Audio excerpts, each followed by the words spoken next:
That was a very saucy X. Not really. It was just X. All right, what's on YouTube? Anything worth watching? Anything worth watching? Conman 167 is worth watching. Sometimes. Yeah. Money make the world go round. I'm trying to get a dog right now. Everybody worried about the crown beat. Look, homie, I'm the man right now. Talking to a peon, kind of time we on. Jump roll like the kind of take eons. Got a little buzz, it's time to go beyond. I wonder if you remember the music. Yeah, she wants to do S class. I'm like, move, like you must ask. They pour way too much in your glass. Just move your hips like a whole lot class. Hit the gab, I talk that gas. Strut like up and I walk that shit. When I'm up, that's it. I'ma start living reckless. Get that bag, I'ma walk like this. Yeah, I'ma walk like this. Get that lean, I'ma walk like this. Walk in the spot, but they all get lit. Told them on flow, let me talk my shit. Every song bang, but they drop in hit. Said I'm the man, post stop, no miss. Over your head, next time, don't slip. Play your part, better read that script. Yeah, I'ma walk like this. Is Radio about to start spamming? Yes, he is.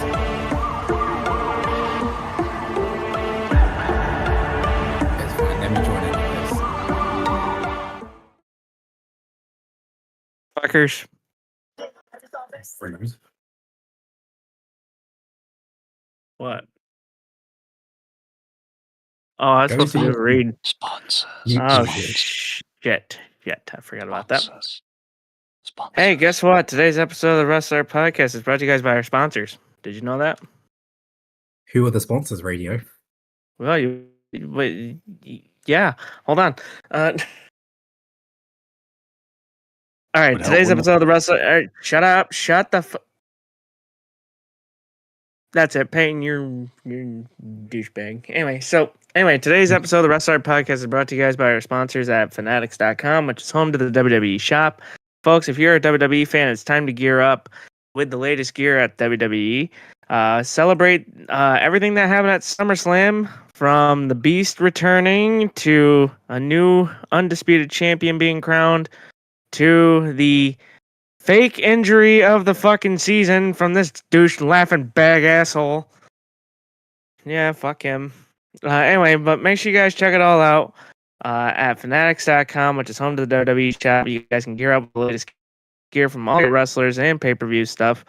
Make sure you guys gear up with the John Cena Last Time Is Now, as they're going to be in Montreal, Quebec, Canada for the next time we see John Cena, and they have awesome gear already out for that. You guys can get it at Fanatics.com. Make sure you guys check them out today. Hi, people. Hi, Radio. We're live. Did you know that? We're live. Yeah, guess what? We have SummerSlam to go over. We have a wheel that spins. We have news. That's Liam. That's Raul. That's Peyton. That's Noble. Did you know that? I bet you didn't. Hi, everyone. We're I'm here. Ed.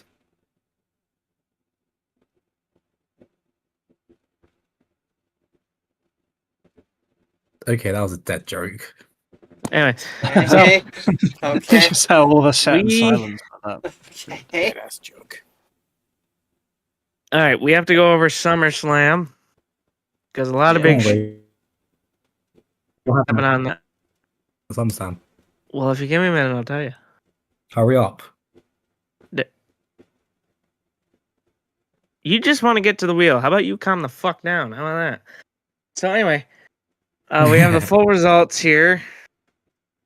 And let's go over them. Let's start with WrestleMania Saturday. We had Roman Reigns and Jey Uso versus Braun Breaker and Bronson Reed.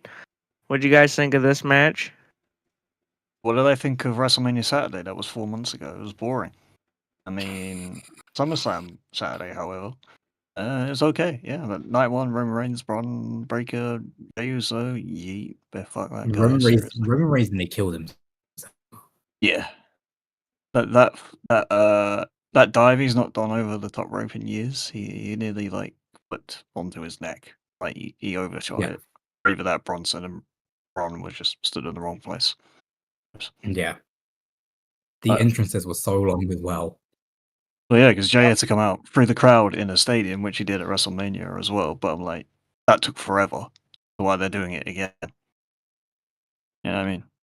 I know that he comes through the crowd every single week, but it's easier to do that in an arena than in a stadium. You know? It took like 20 minutes for him to enter or something. I don't know. I can't remember. That's the only complaint I really had about that match.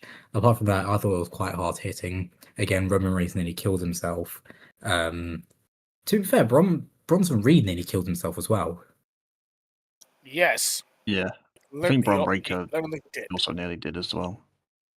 It was just Jey Uso that was the same one. Yeah, but then there was like Roman Reigns speared. I think it was Braun Breaker through the barricade at one point. Yeah. Also, that Bron Breaker spear on Roman Reigns, I think Roman Reigns winded himself there. Yes. He was in a lot of pain. Yeah, Jesus I mean the match Christ. was 21 minutes and 10 seconds long, and it was won by Roman and Jey. Very hard hitting. All the teams beat the shit out of each other. I think the only surprising thing to me is that Jey Uso got the pin. Yeah. I thought Roman would get that, but there you go. I think Roman was too winded to even move. Yeah. So yeah, I think that- Jey did that the Uso spear- splash. That spear was brutal. Yes. Brutal as fuck. Yeah. Never see any. But then Bron Breaker was limping off after. I don't believe it. Yeah, Braun Breaker tweaked his knee or something apparently, but he's Yeah, all he good. was- I don't trust it. He's all good, trust me. Yeah, They it said was he- fine on Monday. Anyway, so the next match after that was Charlotte Flair and Alexa Bliss versus Raquel Rodriguez and Roxanne Perez for the WWE Women's Tag Team Championships. I liked it. I really And Yeah, I enjoyed that match. But the end result shocked me. No, it didn't. Not for me. It was the expected winners. Yeah, it didn't Well, I shock think, me either, actually, but I know I went for the safe bet of hoping the Judgment Day would return because I still thought they were going to continue the story of Roxanne and Raquel holding the belts until Liv came back, Same. and then that would create an interesting dynamic of who gets what on the way Same back with in. me. But because I think Charlotte and Alexa have got over so quickly in such a short space of time, I think putting the Women's Tag Team Championships on them is a very solid idea. I think they're going to have a good run. I think they're going to be entertaining as a pair as they already have been, but I think they will continue to, even though they say they're not friends, I think eventually they will be friends. And They were hugging in the ring. I think they are friends. I don't yes, trust it. but it still looked a bit awkward, if you know what I mean. Alexa Um, was like, "What are you doing?" And people actually like Charlotte now. Yeah, I actually like Charlotte now. Like, this is the most entertaining she's been in a long time. 100%. I think she's showing a different side to her. Like, she seems to be enjoying it more. You can tell she's having fun. She seems a bit more. She's not just, "Oh, I'm a queen and I win world titles." Like, that was her personality for the best part of 10 years. Yeah. Now it's like you can see she's being probably a bit more true to how she would be in real life, because if you read her Players Tribune article she put out a little while ago, she actually seems like a very interesting person. Yeah, that's so- very true. I feel like she's tapping into her real life self a bit more. This I pair thought with I Alexa thought Charlotte was actually going to boot Alexa at the So did finish. I. But by accident. No, on purpose, because she was lining it up, and then Raquel Rodriguez came out of nowhere, and Charlotte booted her. Alexa hit the Sister Abigail DDT, and they got the win. Yeah. Yeah. Now we move on to the most disliked WWE match history. on the whole card. Sami Zayn versus Karrion Kross. Oh God! The match that everyone thought Kross was going to win. Nope. I didn't. I thought Sami Zayn was But- going to win. I I made the set better picking Sammy. Unfortunately, I do think this gimmick of Sami Zayn is getting old and stale. This underdog gimmick. I'm not liking anymore. I mean, traditionally in his matches he does fight from underneath, but I thought this was more back and forth than people would probably realize. Yeah. Like Karen definitely had quite a bit of offense. I mean, there was a point in the match where it looked like I think I'm talking about the finish specifically here. When I say he was going for the pipe shot off the distraction, Scarlet. Obviously, Yes. Sammy did well to avoid that, and then I think he did the exploder in the corner, followed by the haluva kick, and that's how he won. Yeah, the move that Cross also nearly killed himself in. Yeah, I mean, he looked like he was going to land right on top of his head, but I think he tucked his chin just in time. Yeah. Which Yeah, is- he didn't help Sammy enough in that one, I don't think. No, true, but I think, Sammy's a naturally smaller guy than Cross. Maybe they're similar in height, but Cross is huge as a dude, so. What are you laughing at, Radio? Nothing. I'm just off my own little world, but well, immediately following, so Sane got the win in that match. The next match that everyone kind of bitched about because it only went 7 minutes.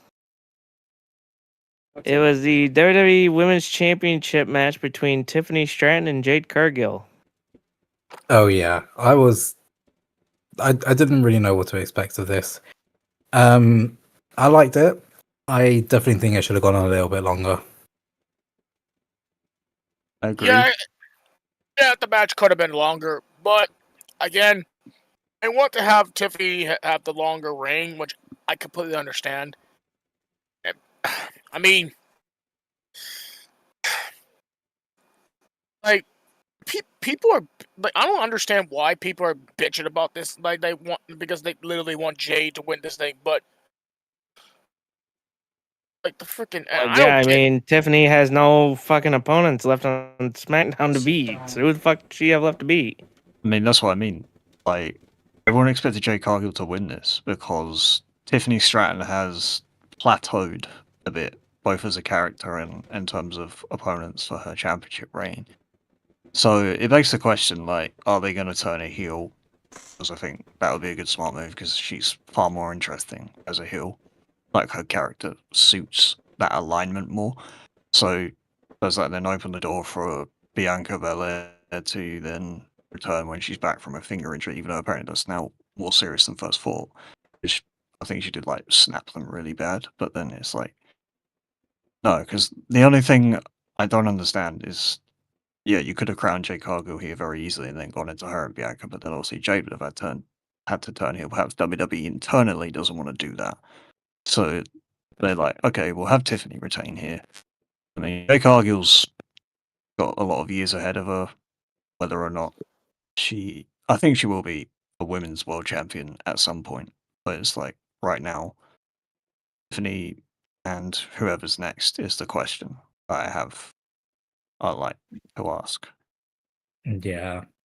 I mean, I'm looking at the SmackDown women's roster. There's not really a lot of names that she probably hasn't. I mean, she's pretty much beaten everyone on that roster already, except for one. But I think that's probably going to be when she loses the damn thing.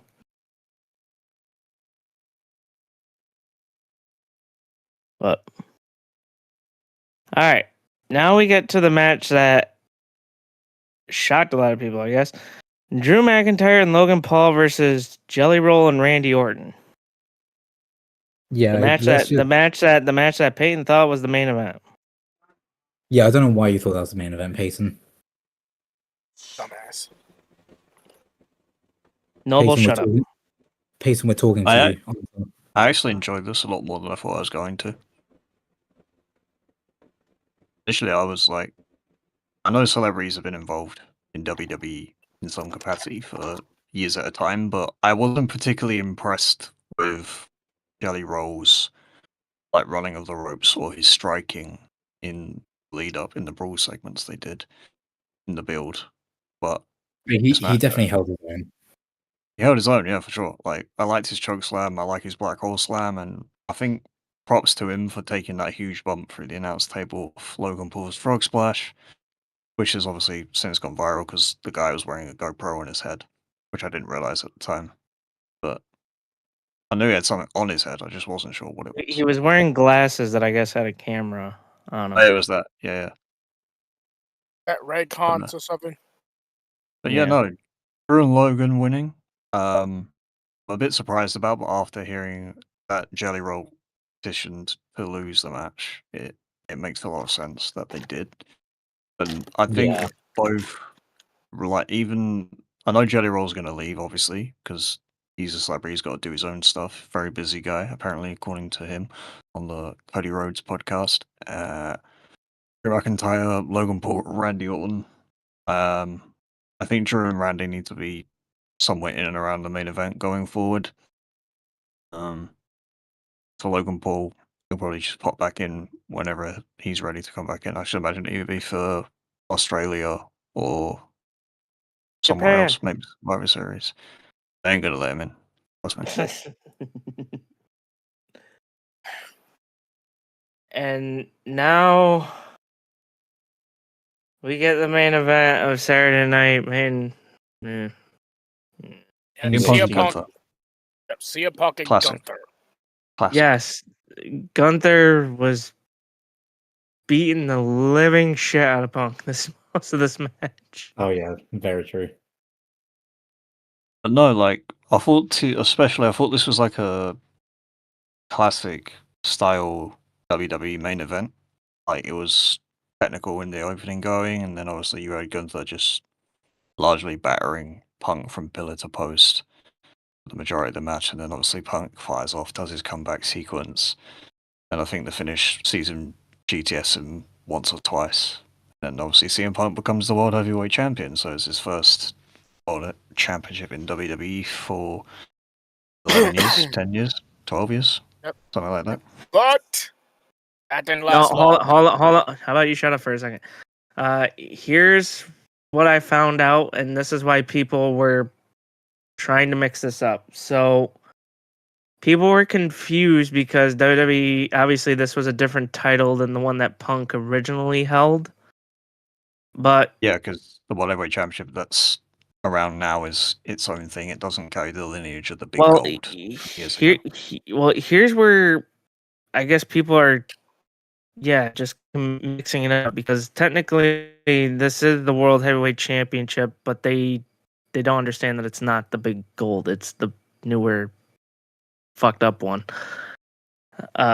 So for those of you that are sitting there saying, "Oh, it took him years to win," no, this is a new one. Doesn't count. But the fucking bullshit that fucking happened. All right, Here we go. I'm going to say this now because Here I'm we gonna say this now. go.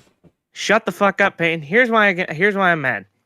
After the match, Punk, barely celebrating with the damn thing, stands up. Seth Rollins' music hits. He comes out on crutches. Paul Heyman's with him with the fucking Money in the Bank. I'm like, okay. Seth's like, oh, just remember, I have this. Just remember. He goes to turn around. He turns around. He starts limping away. He then stops, drops the crutches, takes off the knee thing, and runs down, cashes in Money in the Bank on Punk. I'm going to say this now, and I'm gonna say it as loud as I can. I'm never trusting Seth Rollins with another fucking injury again. Ever the fuck again. If I hear he's injured his thumb, don't give a shit. Don't believe it. Oh, he injured his knee. Don't give a shit. Don't believe it. He injured his back. Don't give a shit. Don't believe it. What if he has an actual brain tumor? Don't fucking believe it. Okay. I'm never trusting this. No, because here's why I'm mad. Okay, I actually felt bad. I was like, okay, I thought he legit was hurt. I thought him and LA Knight were going to have a good rivalry going, a little back and forth. Ultimately, he's going to cash in at some point. I thought he was going to cash in on Gunther. Clearly, I was wrong. But the motherfucker, I thought he was legit hurt. And he made me believe that he was legit hurt because he decides, hey, let me post a video of me with my daughter. It kind of synced in the back of my head, okay, maybe he is faking it, but I'm like, no. No, he wouldn't do that. No, he did. The I think sack of when the- shit did. I think when the news reports were circulating saying that it was actually a work, that kind of made me think differently, saying is he actually going to cash in at SummerSlam? He did in the end, so fair enough. It was a work. Yeah.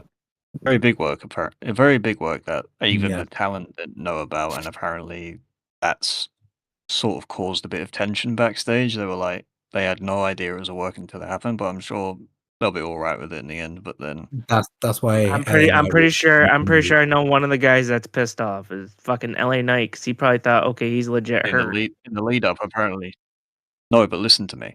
In the reporting up until SummerSlam, they're saying, or after SummerSlam, they were saying the talent had a great deal of mistrust for the fact that they were not let in onto the work.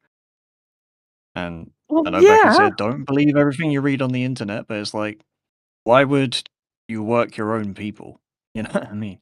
But at the same time, all I can ask is, as I said, I was only perplexed as to why this whole thing was a work, because quite frankly, the explanation on Raw was fine, but it wasn't everything it needed to be, in my opinion. But For me, why then did you have to then cut the match short with LA Knight at Saturday night's main event? It weren't real. And, you know, I know they were trying to create a bit of believability. Like they were like, okay, we're going to do all this so we can make the cash in on Punk very surprising. But yeah. I get that it's a viral moment. I get it. And I get it's a big deal. That's all they seem to be chasing at the moment.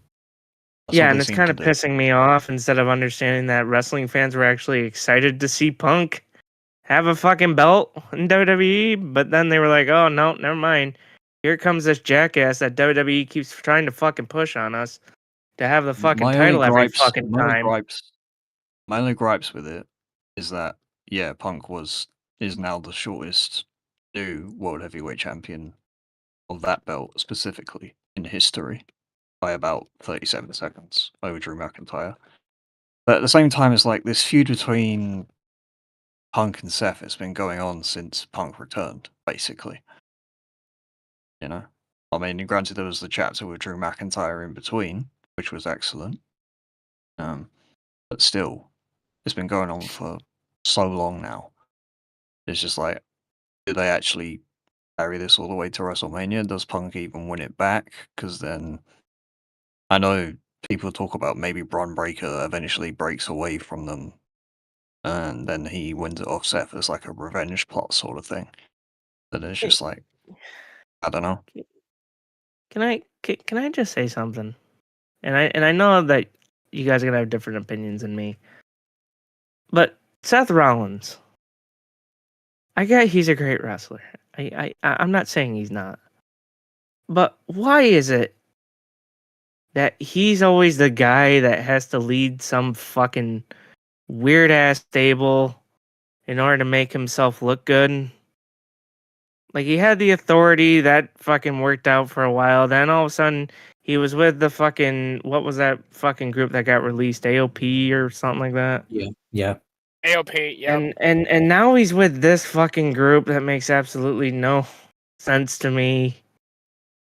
Like, What you mean? why? It doesn't Like, make sense? well, This for one is starters, probably the one that makes the if sense he out of supposedly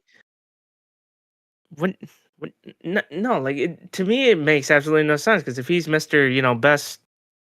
The best guy in the company, why does he need to have two of the biggest guys that pretty much destroy people by his side? Called Why being not? a Why top- not just it's have? being- Why called not being just have a- Paul it's being Heyman? called- Why not? It's called being a top guy heel with two heavies. It's a trope as old as time. I don't know why you think it don't make sense. It's called lifting both of them two up to the next level. Because Eventually, both of them Braun will Breaker be. is going to turn on Seth Rollins. Well, wait a Yeah, minute. and then Is it Bronson because of Reed Seth? coming out of this should be an upper mid carder. Well, hold Should on. be going for Intercontinental United States Championships. Hold on, Yeah. I want to use your logic here. So you mean to tell me that before Seth Rollins, Braun Breaker was not a big main event guy that was on the rise already? Well, no, because he was in the mid-card winning Intercontinental Championship twice, wasn't he? But now because he's teamed with Seth Rollins, he's in the main event slot. What main It's gonna- event it's gonna spot? be He unique main kicked event off spot. SummerSlam. What main event Well, they spot are we say- talking about? Well, they say the two most important matches apparently the openers and the main events. So there you go. But then you just because he opened a SummerSlam doesn't mean he's not going to be a main eventer. Everyone in the company, including Paul Heyman and Triple H and everybody else, they say Braun Breaker is the future of the company. He will be main eventing WrestleManias like Jacob Hey, Fatu. so why do we keep putting him with the guy that thinks that he is the future of the company when he was the future of the company? And honestly, he failed as the future of the company because the company went with Roman Reigns, for Christ's sakes. No, because the point is Seth's been in main events after Roman Reigns as well. And then also, Seth Rollins keeps saying in his promos, this is the past, the present, and the future. Then who's in the future? It's Braun Breaker. It's Bronson Reed. He's the past, he's the present. Seth is the past and present representation of the group. The future temporarily will be him on top on Raw. That is How until long that may Braun be. Breaker does turn on him. Exactly. So the fact you're not seeing what they're doing when it's literally been spelled out for you, because that's how WWE likes to do things these days. They spoon feed you everything. That's just, yeah. Yep. Because I don't know how you're saying it don't make sense, because it does. Part that doesn't make sense to me is why is it that the guy that legit we are saying is the future of the business needs to be a part of a faction that legit the only thing that they've really done is, oh yeah, let's go ahead and take out Roman Reigns and take his fucking shoes. Well, Bronson Reed Yeah. took his shoes for the lols for mind games. Pretty much, that's it. For Like, me. I mean, come on, let's get Braun Breaker on a fucking roll here. Let's, like, even if he has to win back that fucking Intercontinental, like, if you want to really convince me with that group, get them some fucking titles. Get them some titles. At least prove to me that that group is gonna mean something. Like, no offense, why? Hold on, let me go off here. The Bloodline, right? That was a pretty big damn thing, right? Right? Mm-hmm. Mm-hmm. Every single one. Am I wrong? Am I wrong? Yeah, but why does every group ever that's going to be a top group need to hold all the titles at one time? To be Because it proves that successful? they have power Be a in the company. creative That proves that success. they are unstoppable. Also, at that Yes. time, Solo Sikoa wasn't holding a title. He had the NXT Okay. one. Okay, so yeah, but you had to vacate that immediately to come up to the main roster. Do you not understand that? People who come up from NXT don't keep their belts. Nope. Unless you're Kevin Owens for a bit, yeah. But then the point is, he was on Raw 3 or 4 weeks later without one. Basically, the next NXT pay-per-view, he lost it straight away. Same with Sasha Banks. When she got called up, she was still the NXT champion, but she lost it at NXT TakeOver Brooklyn basically 2 weeks later. My opinion, Radio, I think you're just a bit upset because it's come at the expense of CM Punk. That's it. Like, I'm a big CM Punk fan as well, but like I No, understand it's what not- they're doing. But for me, it just sounds like you're coming from a perspective of like, I'm really biased towards this one guy, so I have to go off on absolutely everything. No, I'm really. Look, I understand why they did it for storyline reasons. I did. But I mean, the part that bothers me is it's always got to be Seth with some group. Like, why can't it just be Seth and Paul? Why can't it just be Seth doing what he usually does, which is proving why he is one of the best? Why does he need a group beside him? The point of the group is it's not about Seth and Paul. It's about Seth and Paul bringing Braun and Bronson up with them. It's not to be just about the pair of Yeah, them. but we all know how that's going to turn out in the end. Braun and fucking Brunson are going to turn on him. We all know how it's going to turn out. Yes, but doesn't mean it can't be good creatively speaking in between. that's just what you're saying to me. It just seems like you don't think it can be like anything more or less. People have titles, they run, blah blah blah blah. Oh, Braun and Bronson should be tag champs, one or the other should be intercontinental champ, blah blah blah blah. Like, it doesn't necessarily, like, again, my view is people in stables don't all need to hold titles simultaneously to be massively successful. Sure, in kayfabe that holds a bit of weight, but if we're talking about it from a legitimate entertainment standpoint, as long as what they do is creatively satisfying to watch every single week, I don't see it as a particularly huge issue.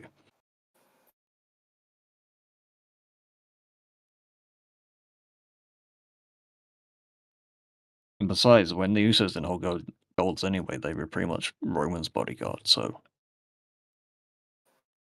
Which is pretty much how I'm looking at those two right now, as pretty much just Seth's They will be fine backup. in that role. The Usos can go win tag golds because they're the Usos. Solo Sikoa was an enforcer the entire time, didn't win any gold.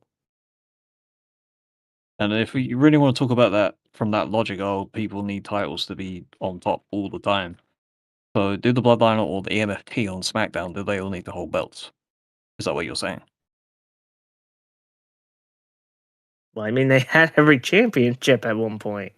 But they I didn't. don't. This version of the Bloodline that currently exists did not have every single belt at one time.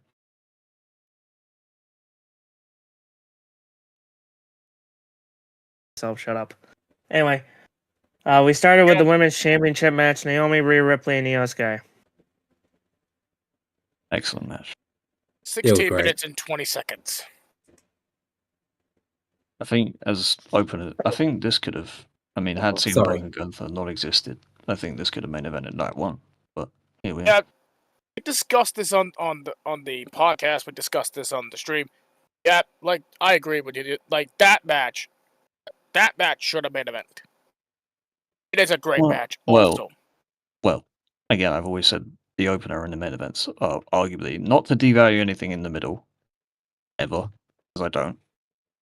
Because an overall show is an overall show, but the opener and main events are said to be the most important matches. And in terms of setting the tone for night two, I thought the three of these women went out there, showed out. Naomi's entrance was great, got her dad playing guitar to the ring. Rhea and Io, superstars in their own right, as per usual. But no, I think the three of these girls, going back and forth was outstanding. And I think the right person won. Like, people are saying, oh, Naomi's only won it because she's going to be a transitional champion. She very well could be if Stephanie Vaquer does beat her at Clash in Paris. But for now, maybe Naomi keeps going because, quite frankly, I'm enjoying everything she's doing. Except this past Monday on Raw, they gave her a promo during the commercial break, and it didn't seem like they gave her much pointers for it because she seemed like she was in a rush the entire time. Yeah. It was a very awkward spot to put her in. It's just like, no, I think what Naomi is doing has warranted her winning this championship and retaining here at SummerSlam. yes.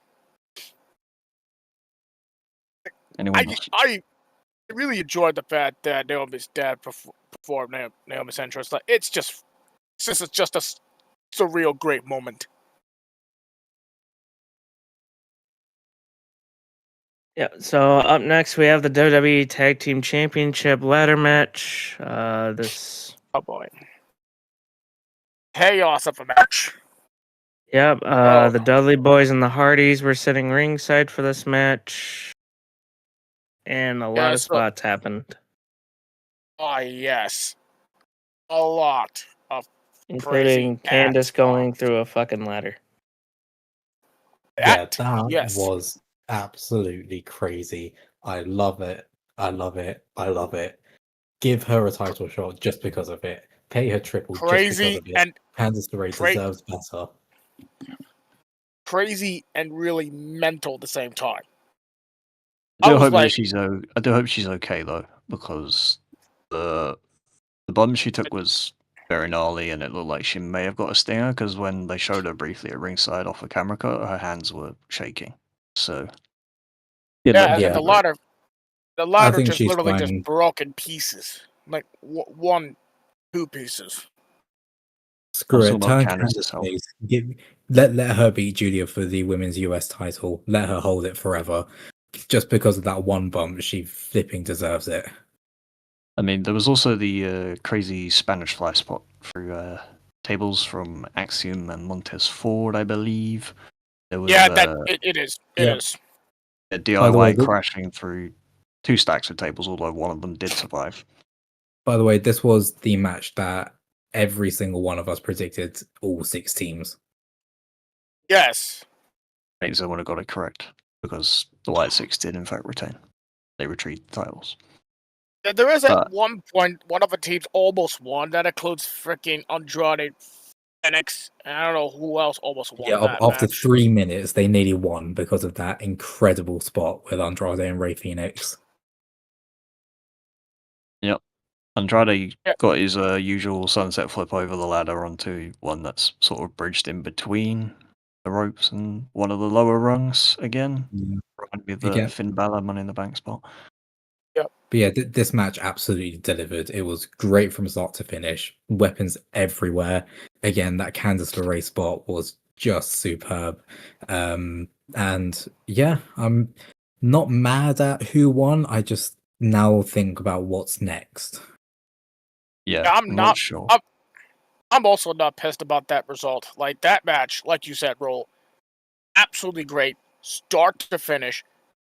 Yeah, those crazy spots, including the Candice LeRae crashing to the ladder, the Spanish fly from Axiom and Montez, and then DIY went through the table, not tables, at ladders, like crazy No, spots they went through everywhere. tables. Yeah, there were 4 tables before Kansas went through the ladder. Ladder, but crazy spots, like crazy shit ton of weapons. Like Jesus Lord, like. Wow. I don't think I ever seen a lot of matches that had that this many fucking weapons in my life. Was it Said DIY like that went this. through the 4 tables towards the end? Yeah. Yeah. DIY Yes. carried that match, I think. They were selling yeah. and bumping for everyone.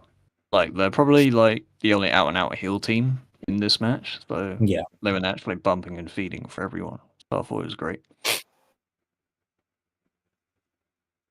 But yeah, we'll move Yeah, on now. Why is this retained? What's Got next? Becky Lynch, Lyra Valkyria for the Women's Intercontinental Championship. No disqualification, no count out. Last chance. People were saying they Yep. didn't rate it, but I really, really liked the match. Well, the people were just saying they didn't rate it because they were seeing the crowd doing Mexican ways. Well, that's their prerogative. They did that. But the point is, watching this at home, it wasn't as boring as people No. were making it out to be. No, thought this yes, was there It's were, not boring. there were a couple of botches in there, mainly Lyra, but I still really enjoyed it. Yes. I mean, for me, this So was now- one of the better matches on night 2. Becky Lynch did retain. Obviously, Bailey did end up getting involved, but I think she accidentally cost Lyra the win, and then Becky obviously found the opening, got the 3 Yeah. count, and retains, which means Valkyria could no longer challenge for the Women's Intercontinental Championship for as long as Becky is champion. Yeah, which is why I don't think Yes. Lyra's ever going to challenge for that title for a long time coming. Yeah, I think the immediate future obviously for Becky is Nikki Bella, as was established on Raw, but then it's like, do they have Bailey beat Becky at some point, and then Lyra has to go back for it? Who knows? Anyway, we'll move on. Next match was the US title match, which is contested inside a steel cage between We move Sasuke and on. Jacob Fatu. Can we move on from this match? Because this match was the worst match ever. Yeah, on the- we'll just say it was really boring. Obviously, he entered via usual bloodline shenanigans, Solo escaped through the door. That's it. That's all you need Yeah. to know. Yes. All it was Solo trying to escape from Fatu this whole match. Yeah, it's just, yep. This is like, this is just completely pointless. If you wanted to do something as boring as that, you might as well have just done it on SmackDown. To be honest, Why didn't Jacob Fatu do the moonsault from the top of the cage during the match? It doesn't make any Right. sense. at least you could have done It's like one during big him, high it's spot like from maybe, Jacob, but like you know. I literally don't know, man. Like, This I'm not match happy was- with. Sorry.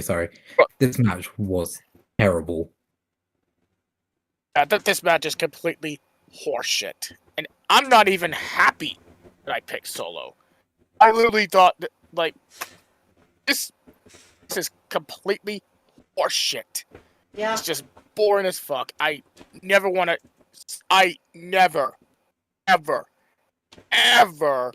want to vision this match again. Again. Moving on. Okay, the penultimate match of the evening was for the men's Intercontinental Championship. Yeah, Dominic Mysterio retain over AJ Styles. AJ obviously, of course, came out in a lowrider and in Eddie Guerrero inspired gear. I thought this match was okay. It was solid enough, but the finish was it was okay as well. I really liked the innovation. Obviously, there was the double down. The chess spot was amazing. Yeah, they did the double down Eddie Guerrero's spot, and then I think Dominic's finish was he took the boot fell off, but then he still sort of apparently unzipped it deliberately beforehand. Then he smashed AJ in the head, and I think did the frog splash, got the 3 count. Still Intercontinental Champion. Yep. They're probably going to save the AJ winning the IC title for Paris. It looks like. They might do, because the subsequent thing on Raw was the AJ did confront Dominic again and said, yeah, that was very clever of you, but doesn't mean it's not over yet, sort of thing. Nope. Travis not done at this point. Yeah, he ain't done yet. Then the main event, street fight for the undisputed WWE Championship. John Cena defended against Cody Rhodes. Way better Cody match came than out. what we saw from Mania. Way better match. We saw in Cena was Mania. Yeah, but- face. First little details is Cody had like a little Dusty Rhodes style intro, had another cool mask on for his entrance. Cena came out, it started with the black and white stuff, but then the colours came back up, he spoke to the camera and the crowd, said, Stu, can't believe I've ignored you all this time, basically, and he said, let's go, you got one more run in you, let's go to work, and then obviously, ran down the ring, did his usual shtick. Seemed happy to be there, still got his, the intro he's been getting as a heel champion, but no, from start to finish, I thought this match was stellar, 10 times better than what we saw at WrestleMania. Cena, when you can tell he's on, he was on here. Took a power driver, did a sunset flip powerbomb on the outside, there was table spots, there was steel step spots, there was all sorts of things. A lot of AAs that Cody Rhodes kicked out of, which made him seem invincible. But yeah, Cody Rhodes eventually did defeat John Cena, I think with 3 crossroads in the end. At the trifecta. Got the Yes. pinfall. Cody Rhodes, 2-time WWE champion. Cody Rhodes did try and hit Cena with the belt. He did, but he was like, No, Yeah, he I'll do it. did go for it, but Cena ducked out of the way. okay, well. I think they have no plans to turn Cody heel anyway, but I think it's just like Cody's going to be a bit more edgy going forward. Like, he's not going to be. I know he's Yeah, white he's meat as white meat can be, but like in his matches, if they have stipulations, they're not going to make him just be a pussy, basically. Yeah. Yeah. And then towards the end of the show, Cena was celebrating with the crowd, and guess who showed up? Oh, God. Fucking Brock Lesnar. Yes, Brock Lesnar. Yeah. Brock fucking Lesnar, I mean, ladies and Cena gentlemen. He's back. Personally requested. Yeah, personally requested that he feud with Brock in the final lead up to the run. One thing I will say about this return, you saw my reaction on stream. I was going, there's no fucking way they can't be serious, because it's like, for me, while I understand the decision in terms of business from a financial standpoint, Brock Lesnar being there, he's a draw, he's going to make them a lot of money. What I don't understand is that this is a weird decision in terms of PR, especially in a week where they've had bad PR. Yeah. Yeah. It's just like, the only thing, as Aled likes to say, the only reason he probably has been brought back is that either his name's been dropped from the lawsuit entirely, or is going to be. But apparently WWE Legal cleared him. Like, It he's all cleared good him to come 4 back weeks or ago. whatever. Yeah, but Yep. and he has signed a new contract as per Paul Yeah. Heyman on the Arrow Yes. Hawani show. So. But no, a little perplexed is all in terms of looking at it from a PR standpoint. Personally, for me, I don't really have any opinions. I'm conflicted, but also happy at the same time. No, I think Brock and Cena's gonna be a good feud.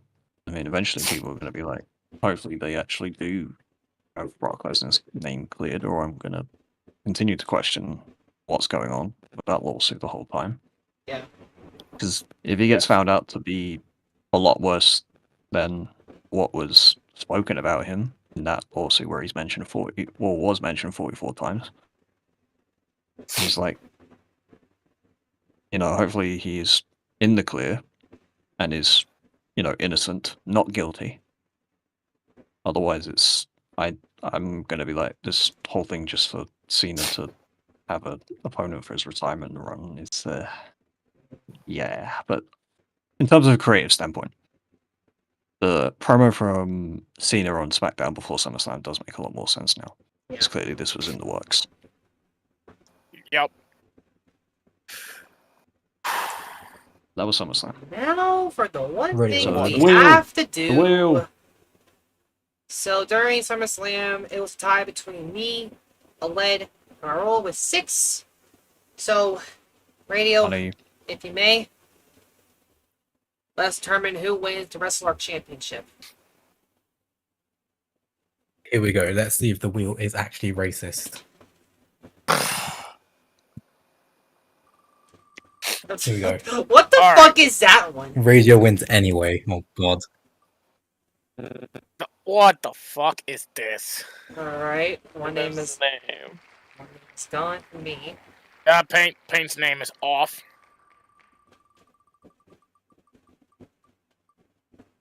Oh my god. Paint's off again. Hey, Peyton. Oh god. That nearly landed on me. Guaranteed a new champion. No, I got one name left. No, the guys. I got one name left. Seriously, Oh, do I have to say it? I got one name left. never mind. I see his last. I'll say if it happens twice. Guys, Yeah, Uh, racist. the wheel is racist. Whoa, hold on. You got one more. You got one more name in there. And if it goes off, it's racist. Okay. No, it's a lead. Led.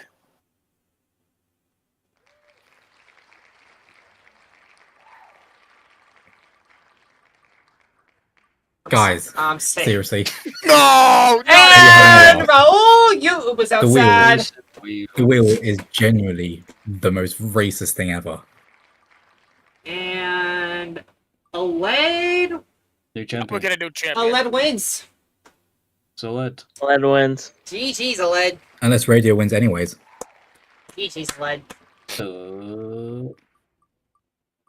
No, so that's No. Lead wins, yeah. Yeah, a lead wins. unless radio Yeah, wins like- anyways. I mean, we'll see. It's not. I swear to God, if it lands on that, I swear. Oh my god, radio wins anyway. Oh my fucking God! A new Wrestle Arc Champion radio? No, it's a lead. It's a lead. Is that It's a lead. Congrats, a lead. I was gonna say someone post that in planning and see if he fucking loses it. He's like, what? How? Cause someone get a fucking screenshot of that shit. No. Someone. No. Don't be a freaking dick. Well, led. Anyhow. If you watch this, congrats, buddy. You'll defend it at AEW He ain't watching it. Forbidden He's not Door. watching it, there's no point. It's Forbidden yes. Door. Forbidden Door is next. Okay, yeah. Forbidden Door Forbidden is Doors next. Correct. But guys, I just have to say, the wheel is racist. No, it's not. It doesn't I want was the that Indians close to to win. retaining. I was that close. So, for wrestling news, I guess we got to talk about the biggest news. I'm fuming.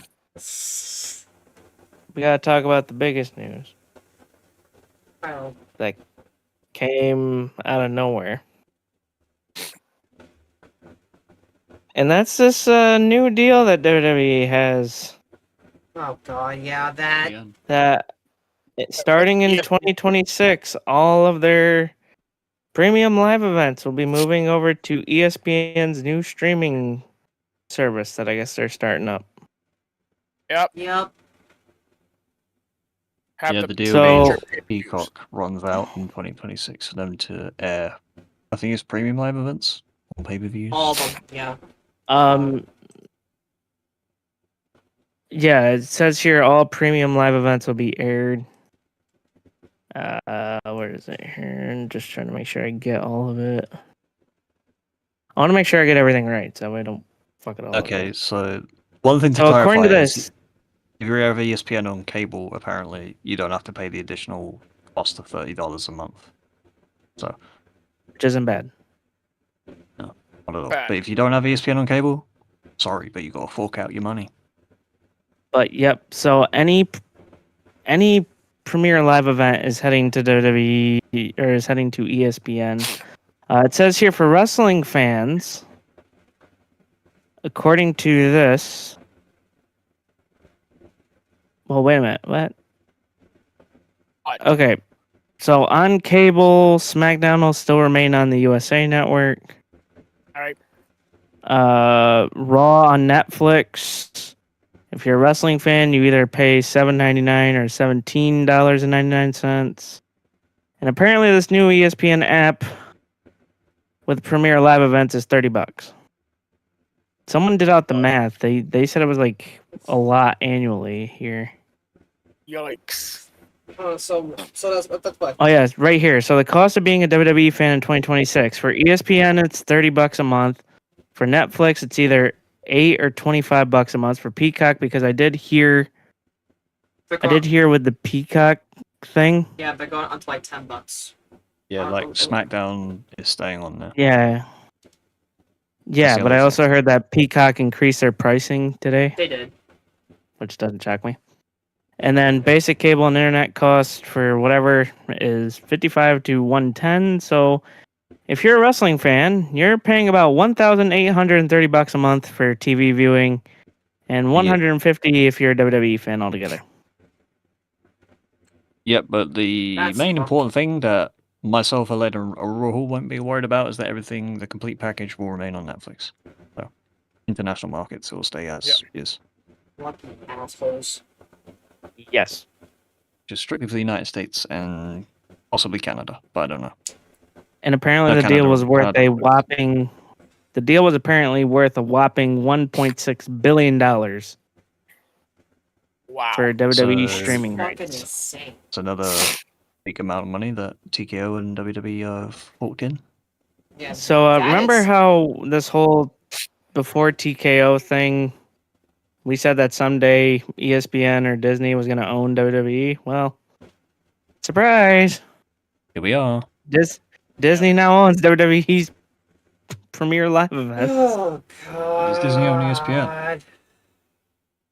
Yeah, Disney owns ESPN. Fair enough. How fucked up is that? Yeah. Oh god. Crazy. Yeah, because that ain't. That is Yeah, because that's gonna end right. Yeah. The Yeah, only already. issue I see with this is that they're potentially pricing out their hardcore fan base. That's the only issue I Yep. see with this. All I know is that if I see goddamn Mickey Mouse and Goofy enter that fucking wrestling ring, I'm gonna have a goddamn problem with WWE. They might appear as like cartoons on screen for sponsorship I- reasons, I- but nothing I else. do not give a fuck. If they find their way into WWE somehow, I'm going to be pissed. No, just you wait. They need to stay KSI is the not fuck gonna. out. You wait. KSI is not going to dress up as a Prime Ball. He's going to dress up as Mickey Mouse. Or Oh Jesus Christ! or hell, they might have fucking Mickey and Goofy or the whole Mickey gang at fucking WrestleMania in Vegas again. Shut up. You fucking So- Mark. Yeah, anyway. So yeah, got so for wrestling fans that want pretty much the complete rundown, Raw's on Netflix, NXT's on the CW, which is cable. SmackDown is on the USA Network or Peacock, which I'm just now learning about that. And you have to pay for ESPN for WWE pay-per-views. So here's my thing. Now that I learned this, in 2026, I got to cancel my Peacock Same. because Um, I mean that's a waste of money now. What's the point of having Peacock if I can't watch the pay-per-views on that? I now have to go all the way to Yeah. ESPN though. Yeah, it's like what a fucking waste. But Do you actually yeah. have ESPN on cable, There's guys, or also- do you not? there's also some Yeah, ESPN is already on cable networks over here. It's just But, like, personally, do all three of you have that? so I If do. you don't, then you're paying. Okay, you do. You're fine then. You don't have to pay anything else. and also I did learn from this cable thing. I think Noble's gonna have to fork Cable out the $30. subscribers are covered. So if you have Comcast, DirecTV, Rail beach. Hulu, through our TV, you are safe and good. I think Christ. Here's my recommendation: just cancel whatever TV subscriptions you got. Just cancel. Okay, everything's going to streaming services. You might as well just cancel cable TV altogether. Okay. So, I do got a piece of news here, and it's rule breakers with Saraya. Former AEW star Jake Hager says he's now retired from wrestling and is currently running a trucking company in Florida. Okay. Cool. Good for him. Wah. I mean, Hager had a weird career. I mean, Yeah. won a World Heavyweight Championship in WWE. Was a United States champion, tag champ, I think, maybe at one point as well. I believe he was. Yeah, AEW. he's also been ECW champion as well. No, he was AEW also pretty world much just- heavyweight. Don't forget. Yeah, that's what I said. I said he was World Heavyweight champion. Oh, I thought you said just US. I was like, no, hold on. Circle. Well, no, I think I know of Jake. But Jay Hager, what a career, man. We Like Cash. all miss you, but hope you do But then, retirement. yeah, in AEW, pretty much was only like in the inner circle with Jake. Can you shut up, Peyton? I'm talking. I just shut up, Liam. You shut up. Well, you're clearly talking to someone in the background, so if you're not going to bother talking, No. you just fuck off. Fuck off. Yeah, but Anyway. in AEW, Hager was just like a part of the inner circle. That's the main big thing he did, and then yeah, just hasn't been on there for a few years now. So, but no, not a. I mean, he had a okay wrestling career. Is anyone going to remember his career with a great deal of fondness? Not really. Not really. No. I won't. Kind of boring, weren't he? The most interesting I found him is when he was with Cesaro and the Real Americans, but that was about it. Yes, it's alright. Yeah. But then, no, the other big piece of news, which is arguably big, Jake Hager retiring from professional wrestling, is that Karrion Kross's contract situation is still up in the air. Apparently, if you believe Dave Meltzer, apparently he has been offered a new contract. If you believe Sean Ross Sapp, apparently he still hasn't. And apparently ahead of time, if a contract isn't going to be renewed, they normally let talents know beforehand. So something tells me that hopefully they are renegotiating Karrion Kross's deal. Well, Scarlett's as well. Obviously, she falls into that.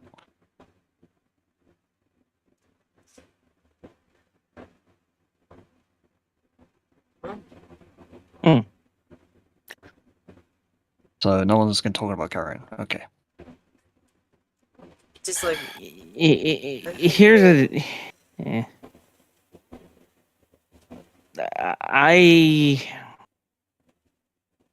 don't get this whole deal. Like, obviously, Karrion is like one of the top stars that the fans want to see succeed and want to have a successful career. And for some reason, like, WWE and Triple H was just like fucking doing whatever they could to not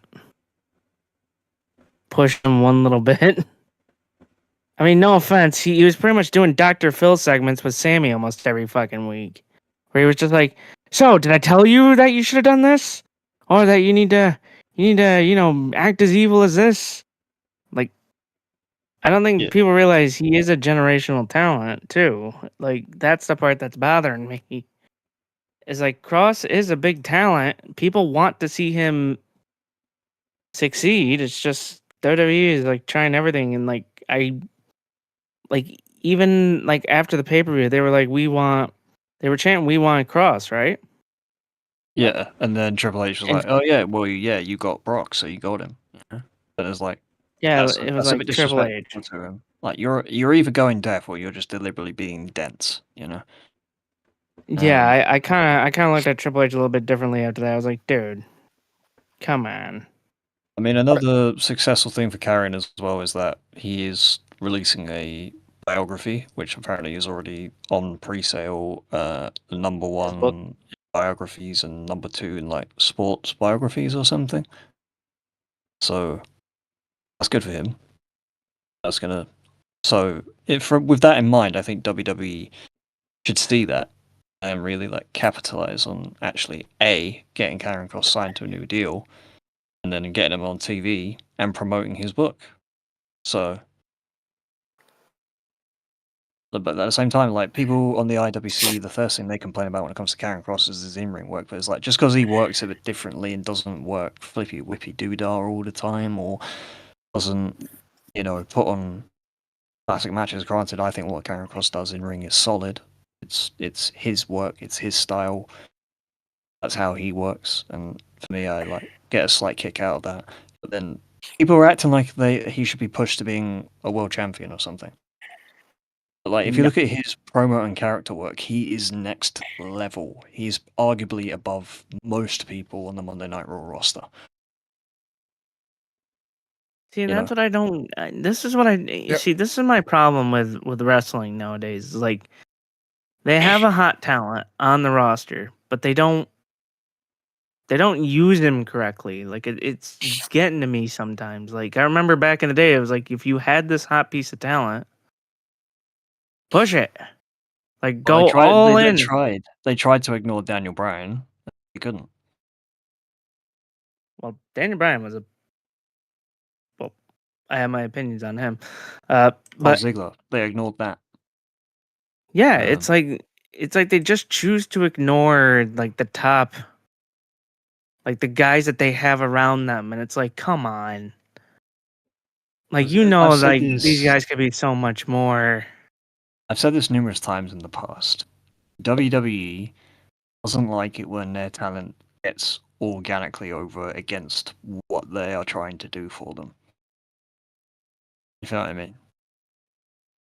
Like, the fans will they'll get over the fans quickly, and then they'll be like, because they're in this situation, we don't want to capitalize on what the fans are saying just yet. But I think in recent times they're a bit better at doing that, but with Karrion Kross, for some reason, they are choosing to ignore it, which I don't understand. I don't understand it. That's the problem. I mean, granted, recently they're like, okay, we'll put him on TV a bit more. He can feud with Sammy further. But it's just like, if you are going to, first of all, sign him and Scar to new contracts, and then, put him in something different, because the Karrion Kross stuff, as I said, because he lost, he will have to admit that he was wrong about Sami Zayn. And personally, I think they can easily develop a character out of that, where he becomes, increasingly more mentally unstable, and then he becomes an extremely dangerous guy again. Exactly. And he can still do the whole psychological warfare stuff as well. For me, right? Like I said, I watched a lot of wrestling growing up, and like I said, back in the day, it was like, if they had like this new guy, they always tried to push him in some way to like go up against like the very best. And like, I've seen Kross wrestle. Like, Kross is a dangerous motherfucker. He is. If you give that man enough time, he will fuck you up. Okay, without a shadow of a doubt, right? But WWE, like now, is like, we have this hot talent, but because we have other plans going on with different stuff, it's like we have no room for this guy. But yet we'll push the talent that everyone's questioning why that talent's being pushed. Like, no offense, and I'm gonna go ahead and be honest here, and I'm gonna be as honest as I can be. I'm not the biggest fan of this whole El Grande Americano shit anymore. I'd rather that shit disappear. Because I would rather want Karrion Kross on television just fucking up people. And like proving why he should be a world champion and why he should be a champion in any shape or form. Or proving why he is the guy. Like, he is the guy on the rise, you know? It's like, I don't know. Maybe I'm just like, I may be just speaking for myself, but I don't understand why they're not strike. Like, they struck when the iron was hot with fucking Jacob Fatu, right? Yep. Yeah, pretty much. Why not with Cross? The fans are cheering for him every fucking week. They wanted him. He's over with the crowd. I don't get what's wrong with him. Well, the former Like, Braun what? Strowman probably said it best in regards to carrying across the situation, is that he's not a nepo baby, he's not a company favorite, he's not this, he's not that, he's not buddies with whoever, you know. So it's just like, I think that's a completely invalid point these days. If somebody is over, they're over, you know. Yeah, And it's just like the fact they're not capitalizing on what the fans are trying to tell them with him it's crazy to me. it's just I'm seeing night and day with Cross, because Cross, when he was in NXT, it was like, holy shit, Bad Like- motherfucker. you couldn't fucking stop him if you wanted to. Bad motherfucker till the day he dies. Cross, ever since then, it's like, what the fuck? Like, why are you not making him the bad motherfucker? Why are you not having him destroying people? Why? Especially in the early days in WWE when he was around a bit, he was destroying people weekly. Yeah, like, what the fuck? You did the Final Testament stuff, and then that doesn't pan out because, you know, just didn't. And then the AOP and Paul Ellering guys, they leave. And then now they're failing to capitalize on the fact he's got organically over to the point where people are chanting, "We want Cross," because they've not had him sign a new deal yet. Because for some reason they just don't see what everybody else sees. So I guess here's a question for you guys, and I want you guys to be honest with me, and I want you guys to think about this one, okay?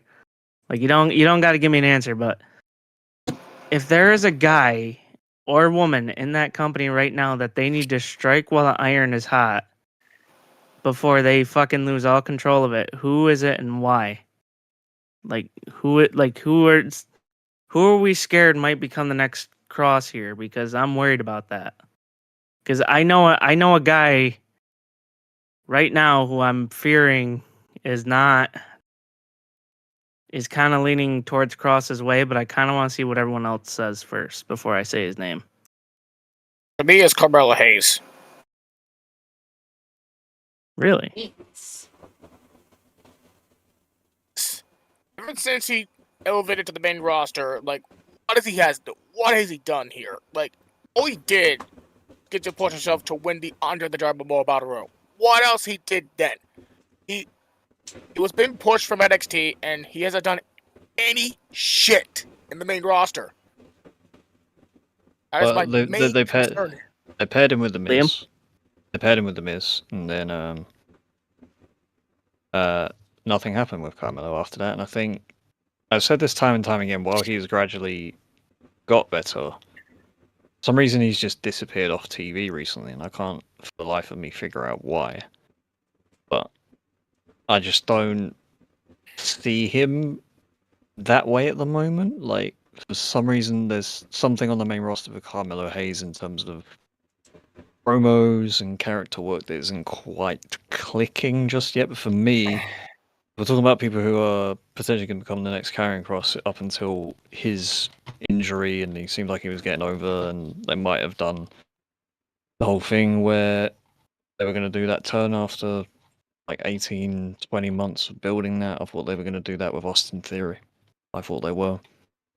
Because for me, Austin Theory, well, Yeah. I think in terms of promos, he was kind of there or thereabouts. But then if you look at him as a talent overall, in ring, he's superb. He's got the look. Got a bit of charisma about him sometimes. But then people were actually trying for him. He was reacting to that. But then now all they've done because he's injured is done the quiet split of A-Town Down Under. And Yeah. maybe it just fell flat. But obviously if Austin Theory's legitimately injured, there's not much I can do about that. But for me, it's Austin Theory. Okay, so the guy that I have, because I do fear that he's kind of going down that similar path, and I know you guys may not see it now, but I'm kind of seeing it. Trick Williams. Right? I mean, no offense. Hear me out. Hear me out before you start making those faces, Noble. I think it's more a Trick Williams issue than a WWE issue. Yeah, that's what I was getting ready to. That's what I was getting ready to say. It's for me. It's like I'm not. Yeah, the other two we've talked about is more a WWE issue. This one is a more a Trick Williams issue, where he's not improving. He's really not, and the fact that he's holding another company's belt right now is like that also kind of bothers me at the moment because like I thought the minute he wins the NXT title, I'm like, okay, he's proven himself. He's gonna hold it for a little while, then he's gonna come up to the main roster, and we're gonna see how he does. But instead, we got him being on NXT after that, kind of having these matches, in my opinion, that really don't fit well. His matches never really Lived thrill up to the me. hype. No, they don't live up to the build or the hype they get. But then people are acting like Trick's really good at everything when he's not. Like in ring, he's in my opinion, people are saying, "Oh, he should be a future main event talent." But for me, if you want to be a main event talent, you have to have everything. You have to be good in ring. You have to be good on microphone. You have to be good at character work. You have to carry yourself like that. Whereas Trick has 3 out of those 4 things I mentioned down. But at the same time, I'm finding him a little bit boring at the moment. I feel like he's like plateaued as a character. While I said he has the opportunity to prove himself as a really entertaining heel, I look at him and it feels. You can tell when people can do both really well. Like Cody Rhodes, for example, he was a great heel. He's also a great babyface. He can do both. Whereas for Trick, he was a good babyface. But everything he does as a heel, it feels forced. It feels like he doesn't believe in what he's saying, if that makes sense. Like when he speaks on promos, I don't believe a single thing he says because I'm like, I don't feel he in his heart of hearts believes that. He doesn't make me believe it. That's the problem. Like Yeah, when you're a thing and like when you're a talent in wrestling, right?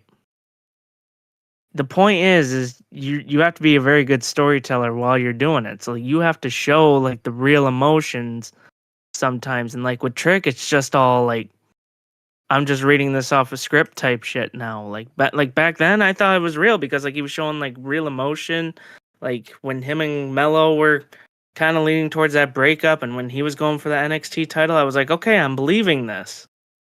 But now it's like it just feels like he's just half-assing what is he doing, and he's just like, oh, I can half-ass it now, and I can prove that because I'm a world champion still. But like it's just for me, it's just like just boring. And it's like I don't want to watch it anymore. Like I was hyped about Trick because I was like, he's gonna go to the main roster and the fans are gonna go crazy. They're gonna start singing his song, the whoop that Trick, But now it's like, a lot of main roster audiences watch NXT, so I'm not sure if it would catch on that quickly. I know it did when they did SmackDown in Florida last year or whatever it was, but that's only because it's in Florida, and most of the people who will go to a Florida show will have gone to NXT. But I mean, if you put them in front of the crowds, there's going to be some NXT heads, and they'll start doing it, and it'll catch on eventually. But like, I don't know. Like I just don't believe Trick anymore. It's like the Jey Uso thing, right? Prior to doing the whole Yeet thing, he was a very compelling character, very complex emotionally and psychologically and all that stuff. Then that's what I fear Trick would become on the main roster if that's all they see in him is just the entrance and people will get excited for him, and that's why we talk about WWE just wanted to do viral moments for the sake of having them at the moment. It's like which WWE, you better drop that formula real quick. Because otherwise, 'Cause- you're not always going to create the most compelling television. I'm afraid. You know. It's not even that. It's just you're gonna lose traditional wrestling fans that were like, it's not about the viral moments. It's about the match itself. You know, like it's about the emotions in that match. Like, how does that match make you feel at the end of the day? You know. And they always say it's about Yes. feel. They always say, like in Unreal, they was like, "Oh, it's all about feel." It's like, then what you're feeling is the wrong thing. You got your finger on the pulse of the wrong thing. If you want me to be honest with you, I get more feeling out of fucking watching the Unreal shit because at least that's real shit going on versus no offense, what I'm getting nowadays. Like, no offense. Like I used to like I lose my shit at some of these things because it's like, and this is kind of the reason that I blew up on the whole Seth thing was because again, I like it when it's real and it feels real. Does that make sense? Like Yes. I get it. I get it, and you want to? I'm gonna issue an apology to Liam, and I'm gonna issue an apology to everyone because I did freak out a little bit earlier in the stream, and that was on me. Just letting out those emotions that I've kind of been building up, but like that's what you want, right? Like you want emotions, like you want the big, oh my god, I can't believe that just happened, and like now it's making me feel like this, you know? Which I think, whether you liked it or not, I think the Seth Rollins cash-in did make you do. So Oh, dude, it didn't. Listen, it made me go like, oh my fucking god, like he. it's Like, you the wanna know what's work injury. It's the work to injury thing that fucks with you. Which, yeah, I get it. Yeah, but like the other wrestling part of me is like, oh my god, this is like fucking brilliant. Cause like he waited for Punk to have his moment, and now he's gonna go fuck him over. Like he was waiting for someone to just beat the shit out of Punk, so he can be like, oh look at that, now Punk's weak. Now I can go do it. I think it's one thing. AEW, even though some of you guys are quite critical, I think they're good at making things feel authentic, both to the people and what they are doing. I'm not gonna lie, I've been watching some clips from AEW. I've been believing that a little bit more than I have what's been going on in WWE. I think it's because it's like what AEW tries to do is that, you know, the promos, they're not heavily scripted. All they've got bullet points they hit, but you still get more of the people You still- behind the characters, if you know what I mean. Yeah, like you still like you feel more for the people behind the character, I guess is what. Like, especially with like people like Hangman, Swerve, Ospreay, you know, mainly there's even like MJF to some degree. He's the only heel you can really feel for on a real level. Oh yeah. But then if you look at the baby faces that make you feel like you can believe who they are, it's like, you know, Hangman, Swerve, Ospreay. Because as I say with Will, his promos are that, you know, that's just him being him. Like, that's who he is in real life, pretty much. Yeah. Just some goofy Essex geezer, you know. Yeah, I guess the whole thing for me, right, is it's not about the viral moments, it's about how does that match or how did that person in that match make you feel? Like that's how I've always felt about wrestling. And lately, I'm not gonna lie, I've been kind of off about it. But at Well, the that's why I same said, like, the things time, they're saying in WWE Unreal, right? They're saying, I know, like, behind the scenes, like, okay, this makes me feel like more for what the cooler moments that make you feel are. But when they're saying they're all about having their finger on the pulse and doing what the fans want them to do and feeling that,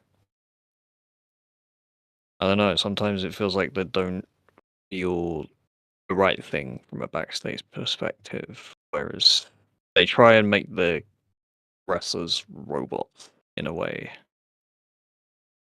yeah, Does that make sense? yeah, no, I definitely get where you come from on that. I guess my whole thing is like again, it's not about the viral moments for me. It's about it's always about how it's made me feel, like on the inside and on the outside, right? Right. Now, late, and like I said, lately it doesn't feel like it's been. I'm the exact same as you. So Yeah, like lately it's just kind of like I feel like they're kind of just not doing that traditional format that I guess I grew up. Like I understand it's under new management. I understand it's a whole new.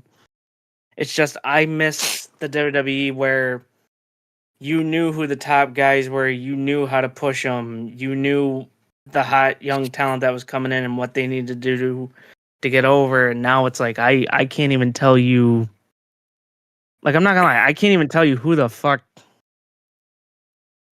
Like you ask me about anyone on NXT, the only names that I really know is Obafemi and Trick and Jordan Grace and Ethan Page, and that's pretty much. Like I can't tell you any of the original NXT people on that show. Like I really can't. Like. yeah, Like I mean NXT is a whole at the moment. It's not particularly a great show to watch, in my opinion. The women's division, granted, is the best thing, but everything else, I'm just like, I'm not moved by it. If you know what I mean. no, but You're not wrong. You're not even but no, wrong. there. I'm sorry for going on that little bit of a long rant, but I just kind of wanted to see if anyone else was in the same boat as me when it came to that, because I didn't know it just how feels like to. WWE. I know what you mean. WWE at the moment, they're more concerned with chasing viral moments and money. Yeah, They and again, I do apologize about that whole Seth Rollins stuff, but like, I mean, you gotta understand. Like, I grew up in an era where, no offense, if you faked an injury, you fucked it up somehow. AKA Kevin Nash on WCW, just saying, you fucking asshole. No, that's the thing though. He turned his real injury into a work. Yeah, he did. Tore his quad, which is, and then he tore his quad, and then was in a wheelchair for a bit, and then had a fake leg sticking out. And then, yeah, like, what the fuck? That's why I don't know whether to believe if Seth's injury was like a real thing or if he was just doing it for the angle. But like, I don't. Goddamn Rollins. Yeah, I think we've been going long enough, so we should probably get out of here, right? Yeah, I know. Sorry for the long rants, but we needed to do Yep. No pass tonight. Nope. Uh, that. Here, let me recap it real quick. NXT shite, Raw was good. SmackDown tomorrow. Something happening on TNA tonight. There you go, boom. Yeah, you got Senior on SmackDown tomorrow, so should imagine that'll be pressing the Brock Lesnar attack. See how that goes. Cody Rhodes will probably be there, and we'll see what's next for him. And his second reign as WWE Champion. SmackDown last week wasn't a particularly thrilling TV show anyway. Raw this past Monday was great. Seems like they're setting up some good stuff. NXT Global, how was it? Was what? NXT? Did you watch Yeah, how was NXT? Yes, it was decent at best. It's not the best show I've watched on Tuesday. And then Dynamite was apparently a lot of fun, what I've seen. So I heard it was that the Young Bucks got fucked with on that one again. Yup. I saw that. Yeah. They're no yeah, they longer got running some the Orange show. Cassidy. They got some Orange Cassidy style pyro where like two singular things just went over the. Oh no, I heard that their screen didn't go up and they had to crawl under their screen. Yeah, Yep. yeah, I saw Which that. they, I was which like, they that was funny. deserve it. And then I was like, Jesus. me, Christ. I'm glad they're pushing Alex Windsor from the moment she's come in. You know, they've put her in a big position to be in the PBS title of Fatal 4-Way at Forbidden Door. So she'll be going up against Mercedes Moné as well, one woman from CMLL and Stardom. So that's a lot of good work that they're pushing her straight away. That's fun. You've got Hangman and MJF seemingly on a collision course. Because apparently they're going to be face to face next week, so that should be interesting. About the Hurt Syndicate already, which is weird to me, but that's the only thing I can comment on. That's like sort of on Dynamite at the moment. But Kyle Fletcher, new TNT champion, him and Don Callis had a bit wanky with each other because, you know, Don Callis likes to, or is it Kyle? I think Kyle got him on the pain of them having muscular physiques, shirtless. Yes. So that was entertaining. Mark Briscoe and MJF had a grudge match main event. MJF won via cheating. Well, not cheating, like Mark put his foot on the ropes, but by the way, Bryce Remsburg, you are the worst referee of all time. Why are you not looking at the shoulders down when counting the pin? You're looking in the opposite fucking direction, you bull cunt. You hate that ref. Okay. Yeah, I do, because he's shit at his job. He doesn't ever sell anything properly. Like, he can't even count a pinfall correct. This is the reason. This is the reason when I first watched AEW, I fucking don't trust the refs. They tend to fucking screw everything up. Yeah, and then, so MJF won against Mark Briscoe. That's fun, as I said. On Collision Course with him and Adam Page, Dynamite. Yeah, good show, decent. Very nice. End the podcast. Except We're done. The Young Bucks get beat by Brodido. That's hilarious. Which means that tag team eliminated tournaments now. Brodido and FTR in the final, which means probably FTR is going to be facing the Hurt Syndicate of Forbidden Door, I would think. Probably. Yep. Boom. All Yeah, right, that's everything. Peyton. Get out of here. Peyton, end it. Alright. Alright, everyone. See you guys next Jumba. week. Wrestle Arc out. There you go. Already Good luck. said your